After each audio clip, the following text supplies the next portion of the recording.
अब सर जो काम की बात आती है, अब तक हमने पढ़ा था ज्यादा नेगेटिव एनर्जी ज्यादा बाइंडिंग एनर्जी, ज्यादा स्टेबल, कम नेगेटिव एनर्जी कम बाइंडिंग एनर्जी, कम स्टेबल। ठीक है ना?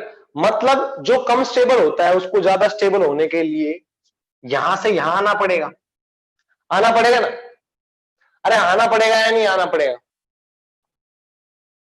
जो कम स्टेबल होगा उसको ज्यादा स्टेबल होने के लिए यहां से यहां आना पड़ेगा ना? अरे हाँ कि ना?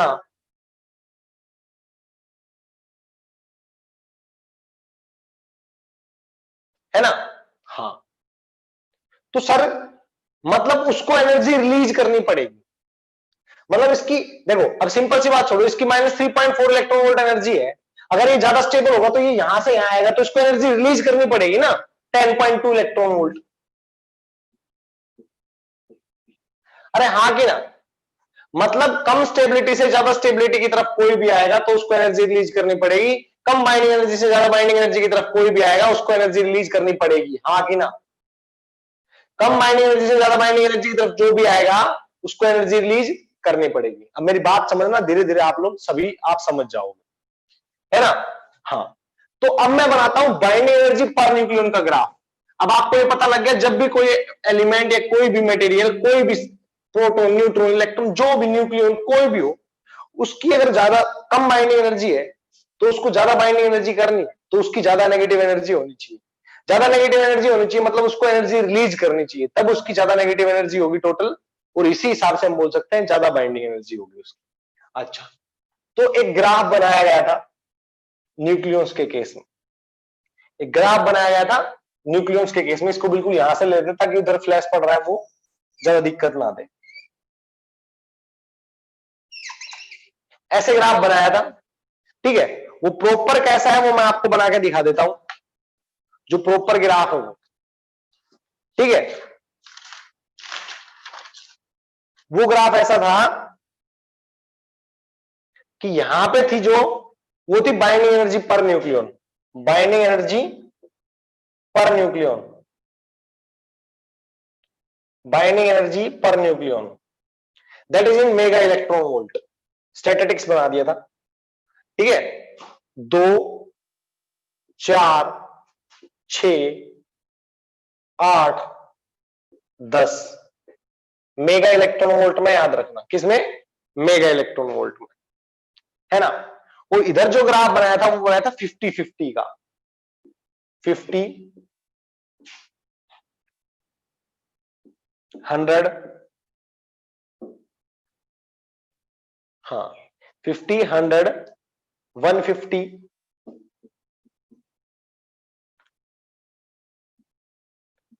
200, आगे जाके 250, है ना? ये क्या था?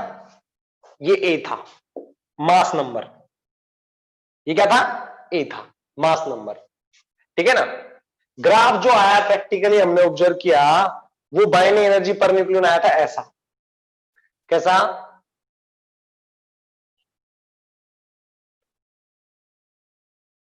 एग्जैक्टली 1 से स्टार्ट करके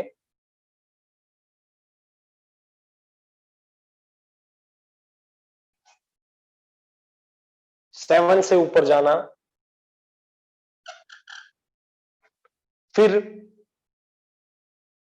6 से नीचे आना,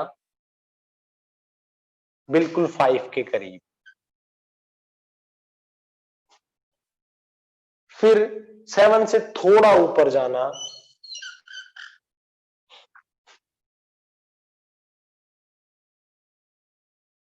फिर बिल्कुल 7 के पास आ जाना,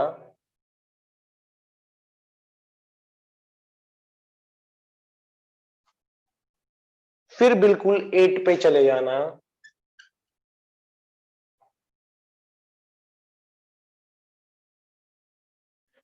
फिर क्या करना? फिर वापस डाउन आ जाना, और फिर ये ऐसा ग्राफ, फिर ये ऐसा ग्राफ था। अब ये ग्राफ क्या बता रहा था मैं बताता हूं आपको।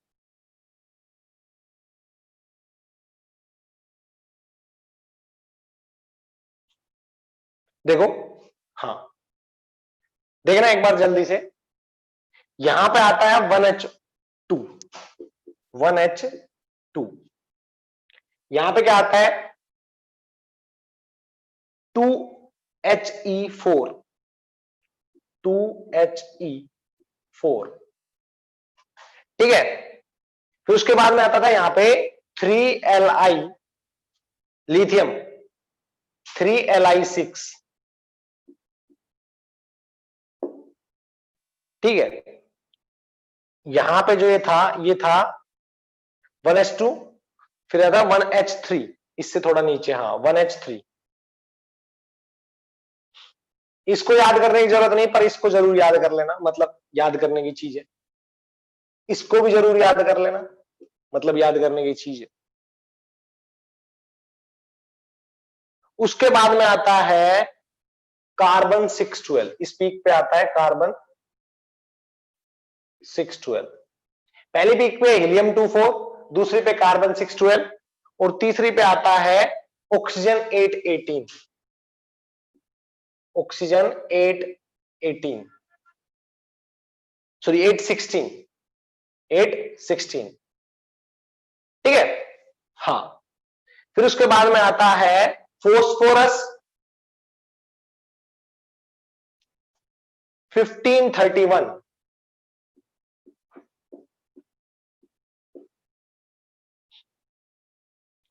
ठीक है। फ्लोरीन 919 यहां पे आता है, फ्लोरीन 919।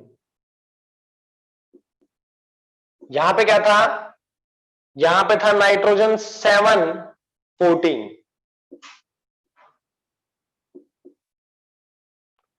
ठीक है।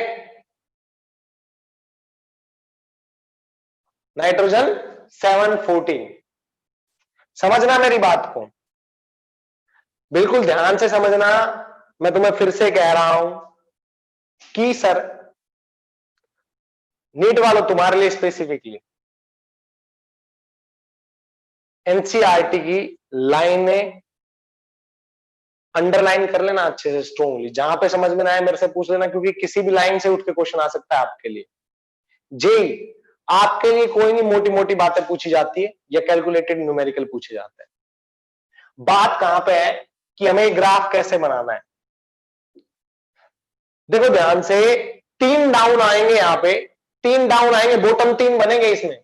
एक बॉटम पे लिथियम है, दूसरे पे नाइट्रोजन और तीसरे पे फ्लोरीन।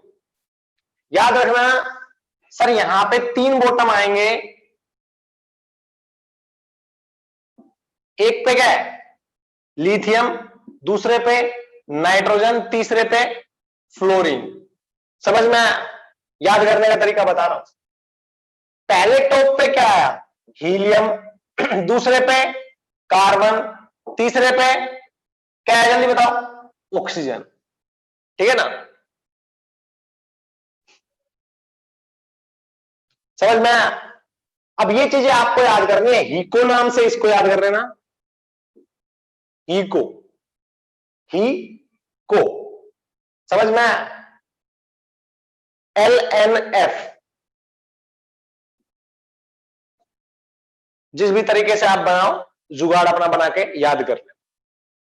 बात आई उसके बाद में कर्व ऐसे चली गई, चली गई, हाँ यहां कहीं पे 56 पे आया था मैक्सिमम बाइंडिंग एनर्जी का, Fe 2656।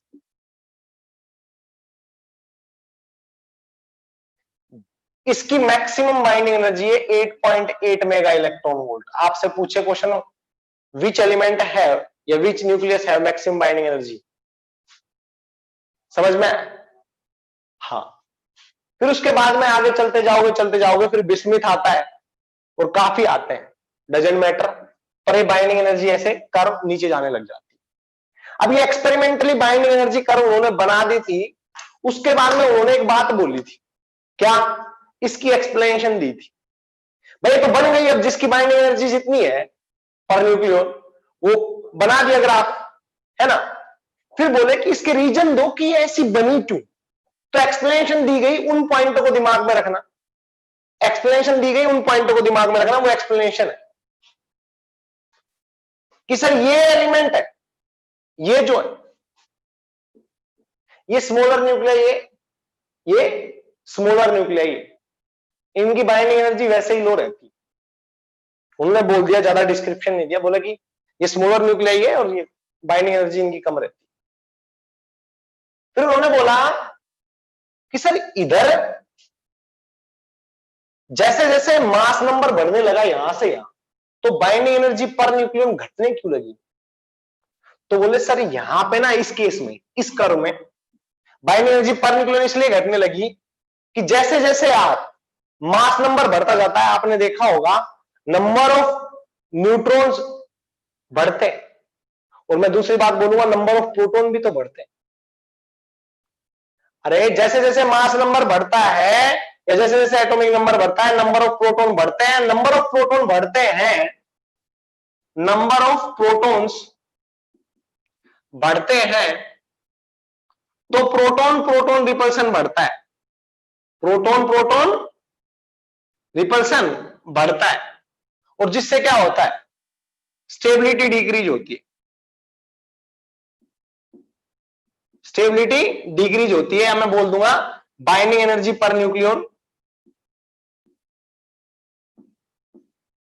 कम हो जाती है। समझ में आया? आपसे कोई बोले कि why with increasing the atomic mass binding energy per nucleon decrease, फिर हम बोल देंगे with increasing the atomic mass number of proton increases as a result of which proton proton repulsion increases. समझ में आया? तो अनस्टेबिलिटी इंक्रीजेज। समझ में आ गया? समझ में आ गया? तो बाइंडिंग एनर्जी डिक्रीजेज, सिंपल सी बात। समझ में आया नहीं आया? वो कैसे भी बोल सकते हो, आप बोल सकते हो ये चीजें। फिर उसके बाद में बात आती है कि सर यहां पे, यहां से यहां बढ़ा क्यों? यहां से यहां तो बढ़ गया, ठीक है, वेट, देखो। फिर उन्होंने बोला सर ये पीक क्यों आ रखे हैं यहां पे, शार्प पीक, ये शार्प पीक्स क्यों आ रखे हैं एकदम से?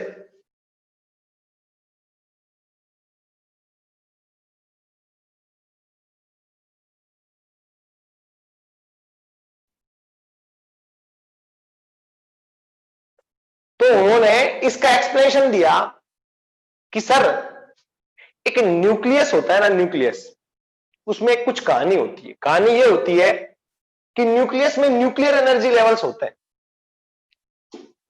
इधर लिखता हूं, नहीं बोल रहा हूं, आप लिख लेना कि न्यूक्लियस में न्यूक्लियर एनर्जी लेवल होते हैं, न्यूक्लियस में न्यूक्लियर एनर्जी लेवल होते हैं, और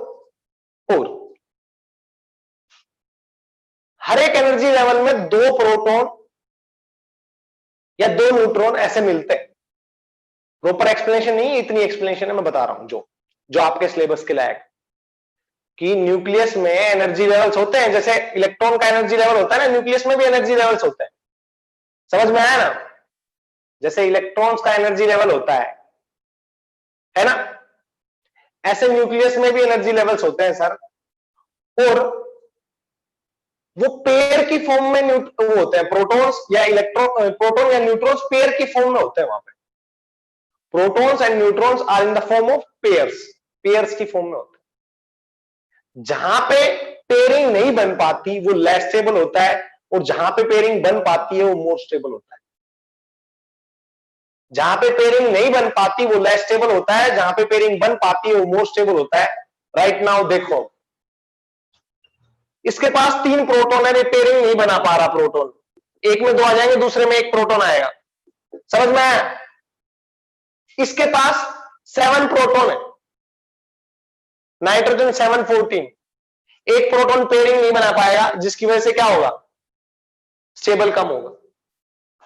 ये बॉटम देखो, तीसरा बॉटम फ्लोरीन 919, इसके पास भी 9 प्रोटॉन है, जिसमें 1 प्रोटॉन खाली रह जाएगा, पेयरिंग नहीं बना पाएगा, ठीक है ना, तो मोर स्टेबल नहीं होगा। समझ में आया? तो इसके बाद में आती है सर, इसमें देखो जो पीक्स है उसमें स्ट्रॉन्ग कैसे? अरे सिंपल सी बात है, 4 है, 6 है और 8 है। हीलियम में 2 है, कार्बन में 6 और ऑक्सीजन में 8 है। सब पेयरिंग बना के आराम से स्टेबल है। समझ में आया ना? हाँ, सब पेयरिंग बना के आराम से स्टेबल है। ठीक है, ये चीज अपनी लाइनों में लिख लेना। ठीक है, हाँ। अब ये बात समझ में आई, ये भी समझ में आई, ये भी समझ में आई।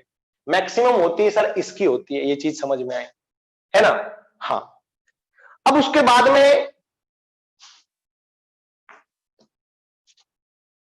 एक और बात बताई गई थी मैजिक नंबर नाम से, वो मैं आपको बोल देता हूं। ये सब मैं फिर से कह रहा हूं, ये सीधी रटने वाली चीजें, मेरे में कोई वो नहीं है। ये सिर्फ मैं तुम्हें याद इसलिए दिला रहा हूं ताकि तुम्हारे रिटेन रहे, तुम लेक्चर देखते टाइम तुम्हें ये चीजें बताई जाए तो। ठीक है ना? और इसमें मेरा ज्यादा रोल है नहीं। इसमें बोला गया कि जैसे सर 2 8 18 है ना, इस अगर इतने नंबर ऑफ इलेक्ट्रॉन अगर सेल में होते हैं तो मोर स्टेबल कहलाते हैं। वो एटम मोर स्टेबल कहलाता है ना। फर्स्ट सेल में अगर 2 इलेक्ट्रॉन, दूसरे में 8 और तीसरे में 18, ऐसे है ना। ऐसे ही वो न्यूक्लियस या वो न्यूक्लियस, ऐसे ही वो न्यूक्लियस जिसके पास, ऐसे ही वो न्यूक्लियस जिसके पास 2 8 20 28 50 82 126, 2 8 20 28 50 82 126, जो न्यूक्लियाई है जिसके पास 2 न्यूक्लियॉन्स हो, 8 न्यूक्लियॉन्स हो, 20 हो, 28 हो, 50 हो, 50 82 हो और 126। समझ में आ गया?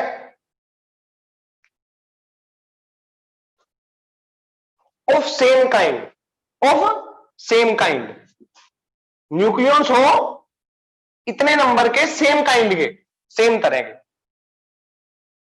मतलब या तो प्रोटॉन हो ऐसे इतने नंबर के, या फिर क्या हो, न्यूट्रॉन हो। किसी भी न्यूक्लियर में इतने नंबर के 2 हो, या तो 8 हो, या 20 हो, या 28 हो, या 50 हो, या 82 हो, 126, तो वो मोर स्टेबल होते हैं। तो वो मोर स्टेबल होते हैं एज कंपेयर टू अदर्स या नेबर्स। ठीक है, इनको बोलते हैं मैजिक नंबर।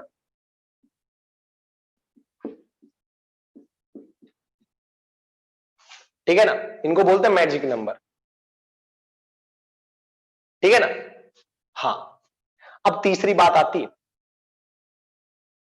कि सर क्या इन न्यूक्लियन की बाइंडिंग एनर्जी कम है? अरे क्या इन न्यूक्लियंस की बाइंडिंग एनर्जी कम है? अरे क्या ये न्यूक्लियस है इधर जो हायर एटॉमिक नंबर के या हायर एटॉमिक मास के, इनकी बाइंडिंग एनर्जी कम है? इनकी भी बाइंडिंग एनर्जी कम है और इनकी बाइंडिंग एनर्जी ज्यादा है। तो सिंपल सी बात है, ये सर कैसे ना कैसे इधर आने की कोशिश करेंगे, लेस स्टेबल से मोर स्टेबल। ये इधर आने की कोशिश करेंगे, लेस स्टेबल से मोर स्टेबल। हाँ कि ना? ये मैं मिटा रहा हूं, एक बार लिख लिया होगा जिसने लिख लिया। ये इधर से इधर आने की कोशिश करेंगे, लेस स्टेबल से मोर स्टेबल। ये इधर से इधर आने की कोशिश करेंगे, लेस स्टेबल से मोर स्टेबल, है ना। लेस बाइंडिंग एनर्जी से मोर बाइंडिंग एनर्जी रीजन में, लेस बाइंडिंग एनर्जी से मोर बाइंडिंग एनर्जी रीजन में। अच्छी बात। तो सर इन्हें इस रीजन में आना होगा ना, तो इनका मास नंबर इतना ही होना चाहिए, इसके आसपास 56 60 65 70 इसके आसपास। अगर इनका मास नंबर इतना नहीं हो पाया ना, तो इनकी बाइंडिंग एनर्जी इतनी हाई नहीं होगी। मतलब देखना, मतलब मैं बात करूं, अगर इसको लोअर बाइंडिंग एनर्जी रीजन से हायर बाइंडिंग एनर्जी रीजन में जाना पड़ेगा, तो एनर्जी रिलीज करेगा या गेन करेगा? जल्दी बताओ। Release, exactly. क्यों? क्योंकि सर इसकी लेस नेगेटिव एनर्जी है, तो लेस बाइंडिंग एनर्जी है। इसकी मोर नेगेटिव एनर्जी है, सॉरी इसकी मोर नेगेटिव एनर्जी है, तो मोर बाइंडिंग एनर्जी है। तो लेस नेगेटिव से मोर नेगेटिव में जाएगा, तो सिंपल सी बात है रिलीज करेगा। लेस नेगेटिव से मोर नेगेटिव में जाएगा, सिंपल सी बात है रिलीज करेगा। बच्चे कभी नहीं समझ पाते, मैं गारंटी के साथ कह सकता हूं, मैंने ऐसे पता नहीं, मैंने खूब अच्छा इंस्टीट्यूट में जाके भी ये बात पूछी हुई है बच्चों से, ठीक है, बच्चों तो छोड़ो, काफी लोगों से पूछी हुई है जो खूब अपने आप में बादशाह होते हैं, वो भी एक्सप्लेन नहीं करते इस चीज को। और इसीलिए मैंने इससे पहले हाइड्रोजन एटम का एग्जांपल दिया था, ताकि आप समझ पाओ कि एग्जैक्टली रिलीज दोनों केसेस में होती है। यहां से यहां पे जाओगे, यहां से यहां पे जाओगे, तब भी डजेंट मैटर वो जुड़ रहा है या टूट रहा है, डजेंट मैटर वो जुड़ रहा है या टूट रहा है। But if it is going from lower binding energy region to higher binding energy region, surely it will release energy. समझ में आया? अब देखो भाई, ये सिंपल सी बात है, छोटे छोटे तो ये जुड़ के क्या करेंगे, बड़ा साइज का बन जाएंगे, ताकि वो इस एटॉमिक मास रीजन में आ जाए। अरे ताकि वो इस रीजन के एटॉमिक मास के रीजन में आ जाए, है ना। अरे मान लो इनके मास नंबर है सर 4, 12, ये जुड़ के 2-3 और इस रीजन में आ जाएंगे 26 एटॉमिक मास नंबर की न्यूक्लियाई के रीजन में, है ना। तो ये 3-4 मिलके एक न्यूक्लियाई बना देंगे बड़ी सारी इस रीजन में आके, है ना। व्हेन 2 और मोर nuclei combines to form a larger nuclei, this reaction is known as nuclear reaction. पहली बात तो इसमें न्यूक्लियॉन्स कंबाइन हो रहे हैं, न्यूक्लियर कंबाइन हो रहे हैं, तो न्यूक्लियर रिएक्शन होगी। पर जिसमें कंबाइन होते हैं उसको बोलते हैं न्यूक्लियर फ्यूजन। आपने नाम सुना, नाम सुना क्या, न्यूक्लियर फ्यूजन सुना है क्या, नहीं सुना, तो आप अब सुन लोगे। न्यूक्लियर फ्यूजन रिएक्शन, इसको बोलते हैं न्यूक्लियर फ्यूजन रिएक्शन, ठीक है ना। हाँ, अब दूसरी बात आती है कि सर ये क्या करेंगे, सिंपल सी बात है, इनको हायर एटॉमिक मास से लोअर एटॉमिक मास रीजन में आना पड़ेगा, तो क्या ब्रेक डाउन, अरे क्या ब्रेक डाउन करेंगे अपने आप को, सिंपल सी बात है ना। हाँ सर, ये ब्रेक डाउन करेंगे तो इसमें एक बड़ी न्यूक्लियाई जब इस रीजन में आती है तो 3-4 छोटी छोटी न्यूक्लियाई में टूट जाती है, 3-4 छोटी छोटी न्यूक्लियाई में टूट जाती है। और जब when a larger nuclei break up into 2 or more smaller nuclei of higher binding energy, simple सी बात है, इसकी लोअर बाइंडिंग एनर्जी है। when 2 or more smaller nuclei, देखो ध्यान से, अरे रुक जाओ, अभी बताएंगे सारी चीजें, टेंशन मत लो। when 2 or more smaller nuclei of lower binding energy converted into a larger nuclei of greater binding energy, this reaction is known as nuclear fusion reaction. And when a larger nuclei or heavy nuclei of lower binding energy converted into या break down into 2 or more smaller nuclei of greater binding energy, lower binding energy से greater binding energy, है ना, this reaction is known as nuclear fusion reaction, nuclear fusion reaction। ये पूरा अच्छे से explain करूंगा nuclear fusion और fusion, बस अभी तुम्हें सिर्फ इतना बता रहा हूं कि बाइंडिंग एनर्जी कर्व से हमें क्या पता लगा। अब बच्चे क्या करते, बच्चे घबराते कहां पे थे, तुम्हें तो पता है, क्योंकि तुम खतरनाक हो गए, तुम खतरनाक हो गए, तुम्हें पता है कैसे, क्योंकि तुम्हें पता है कि लोअर बाइंडिंग एनर्जी से हायर बाइंडिंग एनर्जी रीजन में जा रहा है, तो सिंपल सी बात है, एनर्जी रिलीज करेगा। बच्चे पता है कहां पे कंफ्यूज होते हैं, सर जी यहां पे जुड़ रहा है, यहां पे टूट रहा है, और दोनों में एनर्जी रिलीज हो रही है। भाई दोनों में रिलीज होगी, सोच, इसकी कम नेगेटिव बाइंडिंग एनर्जी है, इसको हाई नेगेटिव बाइंडिंग एनर्जी में जाना पड़ेगा, तभी तो इसकी हायर बाइंडिंग एनर्जी होगी। सोच, इसकी कम नेगेटिव एनर्जी है, इसको हाई नेगेटिव एनर्जी में जाना पड़ेगा, तभी तो इसकी हायर बाइंडिंग एनर्जी होगी, तो दोनों में तो रिलीज होगा। और ये बात मैं तुम्हें कह रहा हूं, बच्चे रट्टा मारते, खुल के रट्टा, छिक छिक, समझ में नहीं आता। और उम्मीद है मैं ये कहना चाहूंगा कि आपको समझ में आई होगी कि कैसे चाहे जुड़े चाहे टूटे दोनों में एनर्जी रिलीज होती है, कैसे होती है पता लगा। और इस बात को लेकर मैंने वो हाइड्रोजन का एग्जांपल दिया, बार बार उसको समझाया, वो यही बात समझाने के लिए किया था। समझ में आया ना? आया ना? हाँ, याद रखना, आपसे पूछा जाए कि हैवियर न्यूक्लियर की लोअर बाइंडिंग एनर्जी क्यों होती है, तो हम बोल देंगे lower binding energy per nuclear heavier nuclear की इसलिए होती है क्योंकि उनके पास सर नंबर ऑफ प्रोटॉन ज्यादा होते हैं, due to which proton proton repulsion increases, as a result of which binding energy per nucleon decreases and stability decreases. समझ में आया? फिर बोलेंगे आपसे सर स्मॉलर न्यूक्लियाई है, उनकी बाइंडिंग एनर्जी कम क्यों होती है?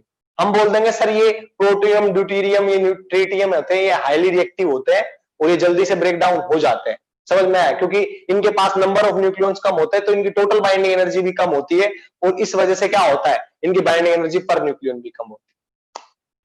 फिर तीसरी बात कि यहां पे शार्प पीक क्यों आते हैं?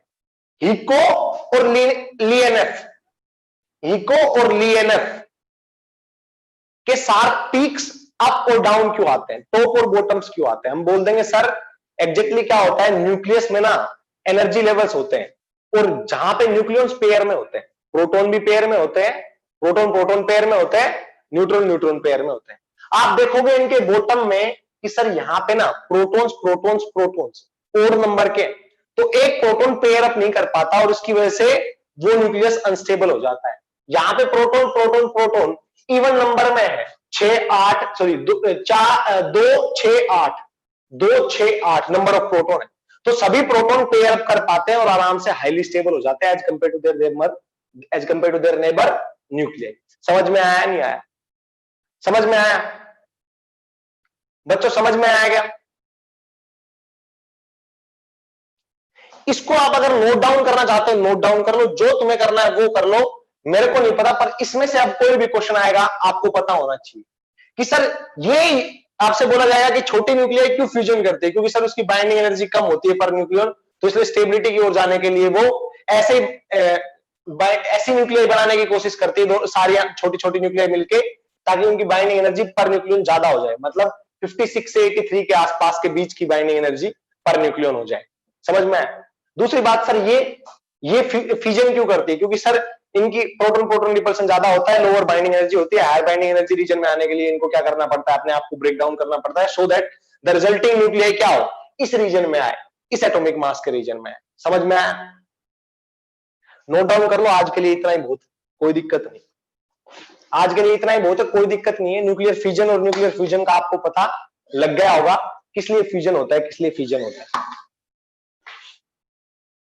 नोट डाउन कर लो, शाबाश, ठीक है ना?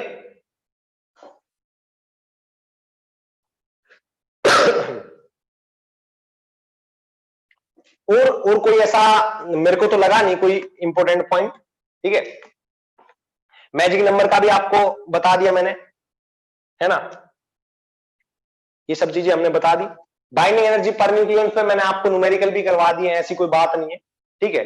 बाइंडिंग एनर्जी भी निकलवा दी, मास डिफेक्ट मेकिंग फ्रैक्शन सब कुछ करवा दिया है। अब नेक्स्ट क्लास में जो स्टार्ट होगा वो ध्यान रखना क्या होगा, वो स्टार्ट होगा nuclear reaction, sorry radio activity, Q values या डीकेज, इनमें से कुछ पक्का मैं कोशिश करूंगा कि आपका डीके करवाया जाए, क्यू वैल्यू करवाया जाए और N/Z रेशियो का कर्व बनवाया जाए, ठीक है ना? आज के लिए इतना ही बच्चों, मिलते हैं अगली क्लास में, बाय सभी को।